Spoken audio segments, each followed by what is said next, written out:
Hi అండి, one more mini vlog. ఈ రోజు అయితే మనం ఆవ నూనెతో దీపం వెలిగిస్తే కలిగే ప్రయోజనాలు ఏంటి అనేది అయితే మీకు ఈ వీడియోలో అయితే షేర్ చేస్తున్నానండి.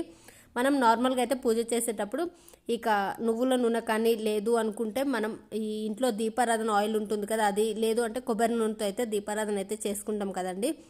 ఇక ఈరోజు ఆవ నూనెతో అయితే మనం దీపారాధన చేయడం వల్ల ప్రయోజనాలు ఏంటనేది మీకు ఈ వీడియోలో అయితే షేర్ చేస్తాను. మనకి హిందూ ధర్మంలో దీపారాధనకు అయితే చాలా ప్రాధాన్యత అయితే ఉంటుంది కదా, అదేవిధంగా ఎంతో విశిష్టతలు కూడా ఉన్నాయి. అయితే మనం దేవుని ముందైతే దీపాన్ని వెలిగిస్తే మనిషిలోని అహం నశిస్తుందని అయితే అంటారు కదా, అదేవిధంగా దీపం వెలిగించడం వల్ల కూడా చాలా మంచిదండి. సాధారణంగా మనం దేవుని దగ్గర అయితే దీపారాధన చేసేటప్పుడు నెయ్యి దీపం, నువ్వుల నూనె దీపం, కొబ్బరి నూనె దీపం అయితే ఇలా చాలా రకాల నూనెతో అయితే మనం దీపారాధన అయితే చేస్తాం కదండి.